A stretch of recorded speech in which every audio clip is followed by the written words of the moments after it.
मैंने जब मैं 3 साल की थी तब से मैंने कराटे स्टार्ट किया था। मेरे डैड ने कराटे में डाल दिया था बिकॉज मुझे बहुत लड़ाई करने का शौक़ था। तो मेरे डैड ने बोला ठीक है चलो कोई नहीं, करा। फिर मैंने काफ़ी मेडल भी लेके आया। उनको बहुत ज़्यादा प्राउड हुआ कि हाँ कि लोरी कुछ कर सकती है, मतलब मेरी लड़की कुछ आगे बढ़ सकती है। तो उन्होंने मेरे को आगे बढ़ाया धीरे धीरे जितना हुआ मेरे से। उसके बाद रिसेंटली क्या हुआ, मैं स्कूल से आई, वहाँ से मैं अपने रेडी होके कराटे क्लास जा रही थी। कराटे क्लास से मेरे साथ एक मेरे मामा थे जो मेरे को लेके आते थे। तो हम साइड में ही मैं साइड में ही खड़ी थी, मेरे को बहुत प्यास लग रही थी। तो उन्होंने बोला ठीक है तुम रुको मैं आ रहा हूँ।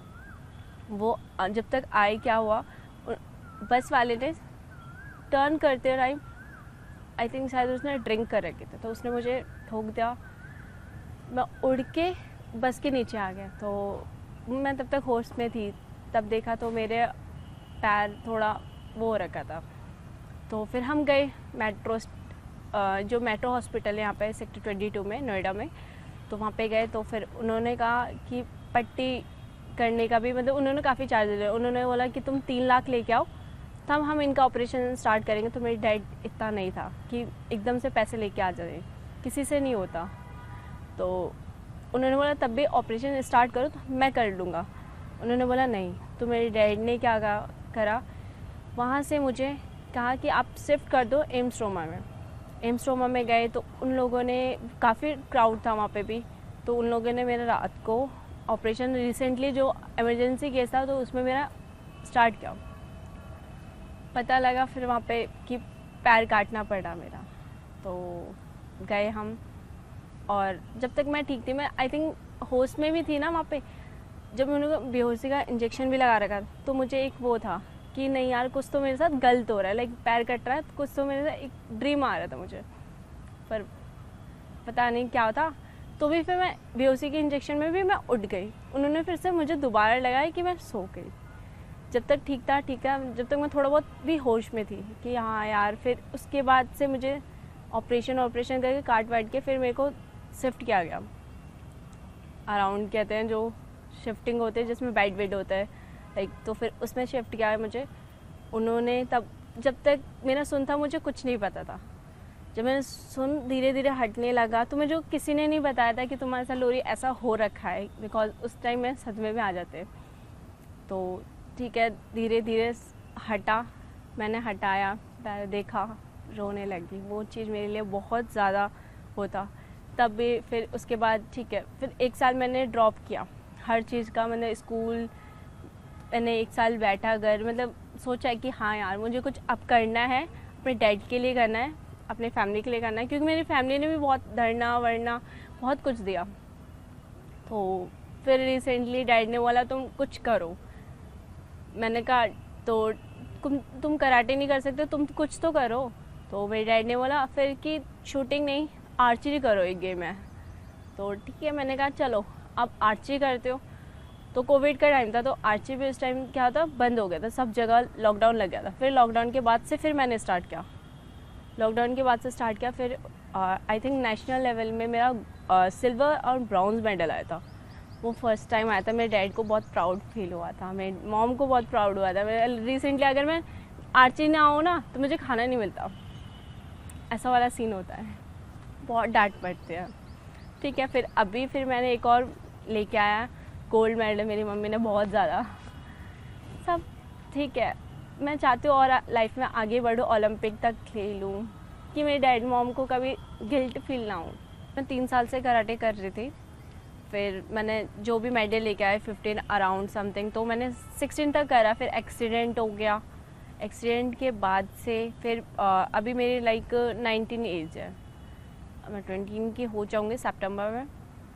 तो मैं 16 अराउंड में जब मैं कराटे में थी तो मैंने सोचा था, क्योंकि हमारे कराटे ना ओलंपिक में नहीं है तो WKF है। तो मैं सोच रही थी कि मतलब ठीक है, सबका एम होता है WKF में जाने का, मेरा भी एम है कि मैं आगे बढ़ूँ गर्ल्स में। जितना मैं सिखा रही हूँ, जितनी मैं क्लास दे रही हूँ, मैं भी अपने बच्चों को भी आगे बढ़ाऊँ, खुद भी मैं आगे हूँ, पर नहीं कर सकती। पर मैं अभी भी कराटे सिखाती हूँ और आगे बढ़ती हूँ। ठीक है, मैं नहीं बढ़ सकती, मेरे बच्चे बढ़ सकते हैं। और फिर वही है, आर्चरी है। तो अब मैं 19 की हूँ, तो मैं सोच रही हूँ ओलंपिक में और जाने की कोशिश करूँ, जितना हो सके कि मैं अपने ट्राई करूँगी बेस्ट। एक प्रवासी मजदूर हूँ मैं, बहुत दूर से 1000 किलोमीटर से यहाँ पर आया हूँ कमाने खाने के लिए। और उसमें हमारे लोरी के अलावा 3 बच्चे और हैं। हम बच्चे हमारे 4 हैं, 2 बेटी हैं 2 बेटे हैं। तो उनको पढ़ाई, उनका खाना पीना देखना और एक किराए पे रह कर के इनको इतना कुछ करना हमारे लिए बहुत बड़ी बात थी। जब लोरी जब नेशनल तक खेलने के बाद से जब लड़कों को लगी कोचिंग देने, तो हमारे घर की ना थोड़ी सी कंडीशन सही होने लगा था। मेरा बहुत छोटा सा काम है, चाउमीन का ठेली वो लगाता हूँ मैं, और उससे जो भी अर्न होता है उसी से अपना परिवार चलता है मेरा। लेकिन जब लोरी का एक्सीडेंट हो गया तो आप यकीन नहीं मानेंगे, उस दिन हमारे जेब में मात्र 100 रुपया था।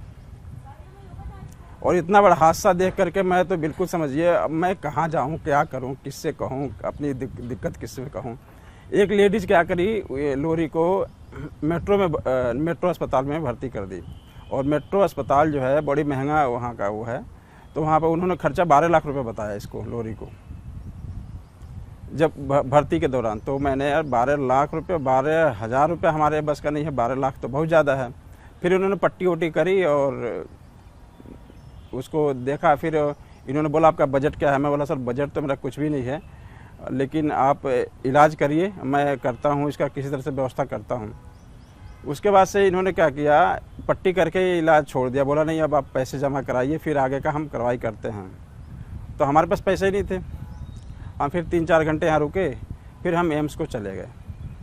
और एम्स जाने के बाद से हमारे पास समझिए गाड़ी में ना जो जिस एम्बुलेंस से गई उसका किराया देने का भी पैसा नहीं था। तो हमारे तब तक रिश्तेदार लोग आ गए और वो लोग थोड़ा थोड़ा करके उसके भाड़ा दे दिए। फिर हम उसमें भर्ती करा दिए एम्स के उसमें ट्रामा सेंटर में लोरी को। और वहाँ पे आगे के फिर इनकी ऑपरेशन वगैरह जो भी होना था वहाँ पे हुआ। जब उसका पैर काटने की नौबत आई तो समझिए मैं तो बहुत रोया उनके सामने। एक्चुअली मैं बहुत रोया। डॉक्टरों का पैर पकड़ा, लेकिन बोले कि नहीं बच ही नहीं सकता है। मैं बोला सर इसकी तो कैरियर कराटे का है और टोटल काम पैर और हाथ का ही है उस खेल में, तो ये तो बिल्कुल बेकार हो गया। फिर तो बोले कि ऐसा है ना, अब चाहे कुछ भी हो जाए अभी ये बचने वाला नहीं है। एक सपना टूटा है, टूट चुका है, लेकिन दूसरे सपने ने आकार लेना शुरू कर दिया है। पैरों में जान भले ही कम है, लेकिन हौसलों में हिम्मत बहुत ज्यादा है। हालांकि लोरी के परिवार के सामने आर्थिक तंगी अभी भी एक बड़ी बाधा है, लेकिन उसके पिता का मानना है और ना सिर्फ विश्वास है कि एक दिन लोरी देश के लिए ओलंपिक मेडल जरूर लेकर आएगी। कैमरामैन दलवीर के साथ मनीष चौरसिया,